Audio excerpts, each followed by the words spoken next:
Tofiq Bayram 1934-cü il dekabrın 16-sında Bakının Əmircan kəndində dünyaya göz açıb. Şair elə burada böyüyüb, burada ilk təhsilini almışdı.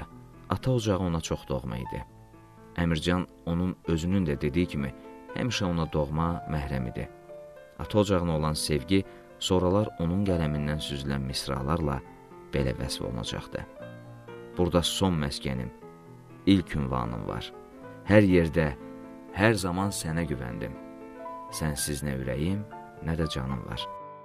Tofiq Bayram orta təhsilini başa vurduqdan sonra 1954-59-cu illərdə Azərbaycan Pedaqoji İnstitutunun Tarix Fakültəsində təhsil alıb.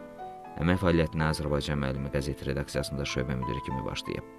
Sonra Azərbaycan Dövlət Televiziya və Radio Verilişləri Komitəsində ədəbi işçi, Mirzə Fətəli Axundov adına Dövlət Opera və Balet Teatrında ədəbi hissə müdiri, Ulduz jurnalı redaksiyasında, Ədəbiyyat və İncəsənət qəzeti redaksiyasında şöbə müdiri, Yazıçı nəşriyyatında baş redaktor müavini işləyib.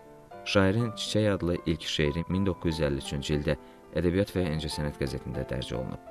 Ana təbəssümü adlanan ilk kitabı isə 1961-ci ildə işıq üzü görüb.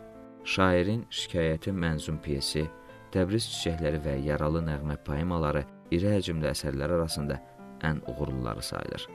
Mətbuat orqanlarında dərc olunan özünə məxsus poeziya nümunələri ilə ədəbi ictimaiyyətin və oxucuların nəzərində yer tuta bilən gənc şair, yaşad olduqca şeir pillələrini daha əzimlə qalxaraq, bir sıra dəyərli və yadda qalan şeir və poemaları ilə geniş oxucu kütləsinin rəğbətini qazanmağa müvəffəq olur.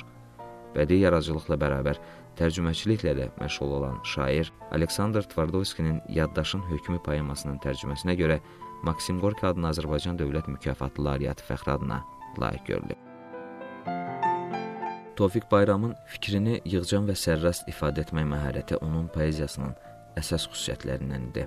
O, qələmə aldığı mövzunu ürəyinin dərinliyindən keçirən, ən həssas duyğularla aşılayan, hər misrasına poetik don geyindirən, fikrini aydın və obrazlı şəkildə çatdıran qələm sahibi kimi yaddaşlara yazıldı. Ən əsası isə oxucuya həyəcan yaşatmağı bacaran, onu düşündürən, dünyaya, həyata açıq gözlə baxmağı təlqin edən şairlərdəndir Tofiq Bayram. Şeirin düşməni də ölümlər, qanlar. Şair həyat deyir, səadət deyir. Şeirlə yazılsın bütün qanunlar, ana südü kimi təmizdir şeir. Deməklə, şeiri sözü müqəddəs qalan şair, həm də şairliyi təkəbbürdən uzaq tutub, saf saxlamağa çalışır. Şairlik nə bəylik, nə sultanlıqdır. Şairlik ən böyük əziyyət, əzab. Şairlik ən böyük qəhrəmanlıqdır.